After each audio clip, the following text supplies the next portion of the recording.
भारत की तरफ से अभी फाइनली अपनी FICB प्रोजेक्ट यानी कि फ्यूचर इन्फेंट्री कॉम्बैट व्हीकल के टेंडर को फ्लोट कर दिया गया है। मलेशिया की लाइट कॉम्बैट एयरक्राफ्ट की टेंडर में अभी तेजस की सिलेक्ट होने की चांसेस काफ़ी हद तक बढ़ चुकी है, क्योंकि चाइना की हाल ही में किए गए गलतियों की वजह से JF-17 अब शायद इस टेंडर से बाहर हो सकता है। पाकिस्तान की तरफ से अभी भारत के खिलाफ जंग लड़ने के लिए एक स्पेशल माउंटेन स्ट्राइक डिवीजन को तैयार किया जा रहा है, जिसको चाइना की तरफ से ट्रेनिंग दिया जा रहा है। AK-203 राइफल्स की डील जल्दी ही फाइनल होने वाली है, लेकिन अभी ऑर्डिनेंस फैक्ट्री बोर्ड्स को बंद करके जो नए 7 कंपनियों को सेटअप किया जाएगा, तो उसका इस डील पर क्या असर पड़ेगा, इसको लेके थोड़े सवाल किए जा रहे हैं। और अंत में इंडियन एयरफोर्स की तरफ से अभी 6 एडिशनल एवेक्स को खरीदने का निर्णय लिया जा चुका है। ऐसे ही कुछ और खबरों के बारे में हम आज की वीडियो में बात करने वाले हैं। नमस्कार दोस्तों, मेरा नाम है अंशुमन नाइक और आप सभी का बहुत बहुत स्वागत है इंडियन डिफेंस न्यूज की डिफेंस टॉक सीरीज में, जहां पर हम रोज नए नए डिफेंस अपडेट्स के बारे में बात करते हैं। तो चलिए देर न करते हुए आज की वीडियो शुरू करते हैं। आज की पहली update future infantry combat vehicle project को लेकर,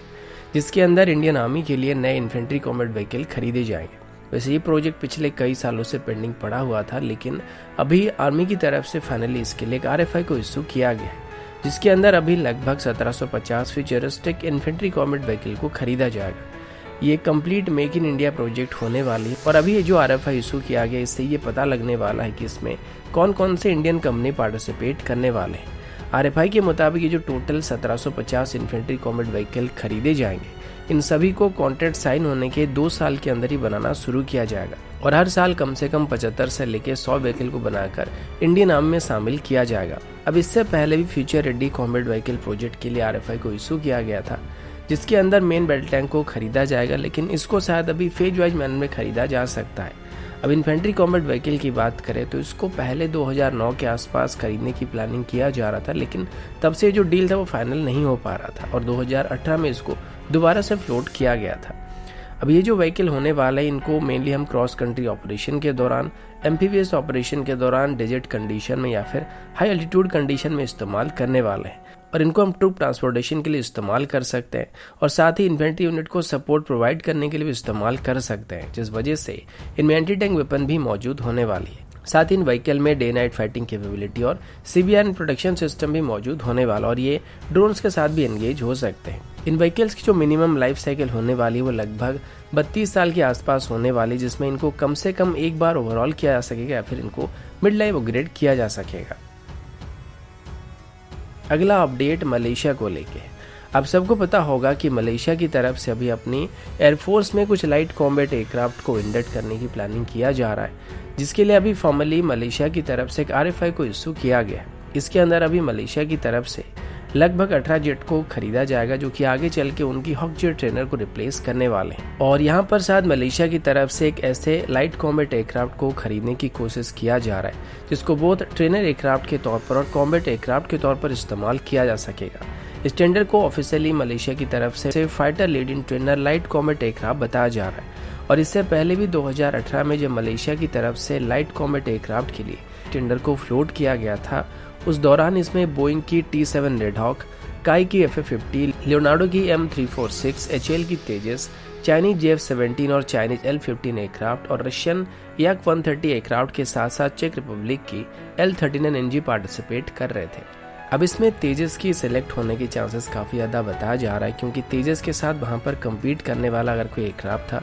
तो वो JF-17 था। अब कम्पीट करने से मेरा मतलब ये है कि अगर हम कोई दुकान में मोबाइल को खरीदने के लिए जाते हैं और 8 GB की मोबाइल को खरीदना चाहते थे, लेकिन पैसे कम पड़ने की वजह से हम 2 GB रैम वाला मोबाइल लेके चले आते हैं। वैसे 2 GB रैम वाला मोबाइल आजकल कोई इस्तेमाल नहीं करता है, इसको 3 GB कर देते हैं। वैसे ये बस समझाने के लिए था, जिनको समझना होगा वो समझ गए होंगे। अब भारत की बात करें तो भारत पहले से ही मलेशिया को तेजस की lead in fighter trainer variant को ऑफर करने वाला है, जिसको तेजस की MK-1 स्टैंडर्ड का बनाया जा रहा है और ये मलेशिया की टेंडर के साथ एकदम मैच भी करने वाला है। पर इससे पहले JF-17 का इस टेंडर के अंदर थोड़ा बहुत चांसेस बना हुआ था, लेकिन क्योंकि इस टेंडर में पार्टिसिपेट करने वाले बाकी कोई भी एयरक्राफ्ट इतने कैपेबल एयरक्राफ्ट नहीं थे। पर अभी JF-17 को मलेशिया शायद ही कभी सिलेक्ट करने वाला है, क्योंकि हाल ही में ही लगभग 16 चाइनीज एयरक्राफ्ट मलेशियन एयरफेस में घुसपैठ कर गए थे, जिनको बाद में मलेशिया की तरफ से अपनी हॉक जेट की मदद से वहां से भगा गया था। अभी मलेशिया के पास लगभग 18 सुखोई और 8 के आसपास F-18 मौजूद है और मलेशिया के पास MiG-29 एयरक्राफ्ट भी मौजूद है, लेकिन वो ज़्यादातर ग्राउंडेड कंडीशन में रहते हैं और इनको आगे चल के वो लोग रिप्लेस करने वाले हैं। और अभी ये जो टेंडर इशू किए जा रहे हैं इसके अंदर आगे चल के इनको रिप्लेस करने के लिए और ज़्यादा एयरक्राफ्ट भी खरीदे जाने वाले हैं और आगे चल के 2 और नए स्क्वाड्रन को भी खरीदने का प्लान किया जा रहा है। लेकिन पहले ही जो 18 जेट है इनको खरीदा जाएगा, जिसके बाद फॉलो ऑन ऑर्डर के तौर पर वो एडिशनल 36 के आसपास एयरक्राफ्ट के लिए ऑर्डर को प्लेस कर सकते हैं। तो अभी अगर भारत की तरफ से ये डील हासिल कर लिया जाता है तो ये तेजस की एक्सपोर्ट के लिए एक बहुत ही बढ़िया मौका होने वाला है। अगला अपडेट चाइना और पाकिस्तान को लेके। अब कुछ ही दिन पहले पाकिस्तान की तरफ से खबर सामने आया था कि पाकिस्तान अभी POK रीजन में बहुत ही बड़ी मिलिट्री एक्सरसाइज को कंडक्ट कर रही है और इस एक्सरसाइज को लगभग 45 डेज तक कंडक्ट किया जा रहा था। इस एक्सरसाइज को 1 मई से शुरू किया गया था, जिसमें पाकिस्तानी सोल्जर्स को मिलिट्री ट्रेनिंग टैक्टिक्स के साथ साथ फिजिकल ट्रेनिंग में दिया जा रहा था। अब ये जो ट्रेनिंग पाकिस्तानी आर्मी को दिया जा रहा था इनको चाइना की तरफ से दिया जा रहा था और इस दौरान पाकिस्तान की तरफ से एक कंप्लीट नई मिलिट्री यूनिट को तैयार किया जा रहा है, जिसमें से मैक्सिमम जवानों को गिलगिट रीजन में सिलेक्ट किया गया और इनको पाकिस्तान की तरफ से एक स्पेशलाइज्ड हाई एल्टीट्यूड यूनिट के तौर पर सेटअप करने की कोशिश किया जा रहा है, जिसमें चाइना की तरफ से पाकिस्तान को मदद किया जा रहा है, साथ ही उनको ट्रेनिंग वगैरह प्रोवाइड किया जा रहा है। अब भारत की बात करें तो भारत के पास पहले से अपनी स्पेशलाइज्ड हाई एल्टीट्यूड यूनिट मौजूद है। इनफैक्ट इंडियन आर्मी को हाई एल्टीट्यूड वॉरफेयर में सबसे बेहतरीन भी माना जाता है, लेकिन अब तक पाकिस्तान के पास ऐसी कोई भी स्पेसिफिक बैटालियन मौजूद नहीं था जिसको स्पेशली हाई एल्टीट्यूड वॉरफेयर के लिए तैयार किया गया होगा। अब कारगिल के दौरान भी उन्होंने अपनी नॉर्दर्न लाइट इन्फेंट्री को वहां पर डिप्लॉय किया था, पर अभी पाकिस्तान की तरफ से यहाँ पर अपनी एक स्पेशलाइज्ड यूनिट को डिप्लॉय करने का प्लान किया जा रहा है और इसके लिए अभी चाइना की तरफ से पाकिस्तानी आर्मी को माउंटेन वॉरफेयर की ट्रेनिंग दिया जा रहा है। अगला अपडेट निर्भय मिसाइल को लेकर। पिछले कुछ दिनों से ये संदेह किया जा रहा था कि DRDO की तरफ से अभी निर्भय मिसाइल की टेस्टिंग की जाएगी। अभी इसको लेकर कुछ और रिपोर्ट सामने आई है, जिसमें ये बताया जा रहा है कि भारत की तरफ से आज एक बार फिर से निर्भय मिसाइल की सफल परीक्षण को कंडक्ट किया जा चुका है। इसे आज चांदीपुर की इंटीग्रेटेड टेस्ट रेंज के लॉन्चिंग कॉम्प्लेक्स 3 से लगभग 10:45 के आसपास फायर किया गया था। अब इस टेस्ट के बारे में और ज़्यादा डिटेल में बताया नहीं गया था, लेकिन निर्भय मिसाइल की जो टेस्ट साइकिल रही है वो इतना ज़्यादा स्टेबल नहीं रहा है। मतलब अभी तक हमारे जितने भी और मिसाइल डेवलपमेंट प्रोग्राम है उन सभी के मुकाबले इसकी डेवलपमेंट साइकिल सबसे अनस्टेबल रहे और फिलहाल अभी निर्भय मिसाइल की जो टेस्टिंग होने वाली थी वो हमारे इंडिजिनस इंजन के साथ होने वाली थी और पिछली बार जब इसको हमारी स्मॉल टर्बोफैन इंजन के साथ टेस्ट किया गया था तो इसमें कुछ दिक्कतें सामने आ गई थी, जिस वजह से अभी दोबारा निर्भय मिसाइल को टेस्ट करने की प्लानिंग किया गया था। अब निर्भय मिसाइल को हम लोग US की टॉमहॉक मिसाइल के साथ या पाकिस्तान की बाबर मिसाइल के साथ भी कंपेयर कर सकते हैं। वैसे कभी कभी घोड़ों के रेस में मजनू भाई जो कहते हैं वो हो जाता है, लेकिन उसे जाने देते हैं। अब अगर निर्भय मिसाइल की बात करें तो इनकी रेंज लगभग 1000 किलोमीटर तक होने वाली है और ये एक सबसोनिक मिसाइल है, जिस वजह से इसका जो नॉर्मल क्रूजिंग स्पीड होने वाली है वो 0.6 मार्क से लेके 0.7 मार्क के आसपास होने वाली है। DRDO के मुताबिक ये लगभग 100 मीटर की ऊंचाई में क्रूज कर सकता है, जिस वजह से दुश्मन इसको आसानी से ट्रैक नहीं कर सकते और जब तक इसको वो ट्रैक कर पाएंगे तब तक ये उनके काफ़ी करीब पहुंच चुका होगा, जिस वजह से इसको इंटरसेप्ट करने की जो चांस है वो काफ़ी रिड्यूस होने वाली है। अब चाइना के साथ चल रही तनाव के बीच भारत की तरफ से निर्भय मिसाइल को ऑपरेशनल भी किया गया था, लेकिन उनमें रशियन इंजन का इस्तेमाल हुआ था। लेकिन अभी इस टेस्ट के बाद आगे चल के जो निर्भय मिसाइल बनने वाले हैं उन सभी में भारत की स्मॉल टर्बोफैन इंजन का इस्तेमाल किया जा सकता है। अगला अपडेट AK-203 राइफल को लेके। आप सभी जानते हैं कि AK-203 राइफल आगे चल के इंडियन आर्म फोर्सेस की स्टैंडर्ड वेपन बनने वाली है और ये हमारी करंट इंसास राइफल को रिप्लेस करने वाला है। इसके लिए अभी काफ़ी दिनों से रशिया के साथ नेगोशिएशन चल रहा था ताकि आगे चल के इन राइफल को भारत में बनाया जा सके और इस डील को लेके भी लगभग सभी फॉर्मेलिटी कंप्लीट हो चुका है, लेकिन अभी तक इसकी प्राइस को लेके भारत और रशिया के बीच नेगोशिएशन चल रहा था, जिसको अभी फिलहाल के लिए फाइनल किया जा चुका है, जिस वजह से अभी जल्दी से ये डील फाइनल होने की बात किया जा रहा है। इसके अंदर अभी लगभग 6,71,000 के आसपास राइफल बनाए जाने वाले हैं, जिसको कंप्लीट टेक्नोलॉजी ट्रांसफर के साथ भारत में बनाया जाएगा।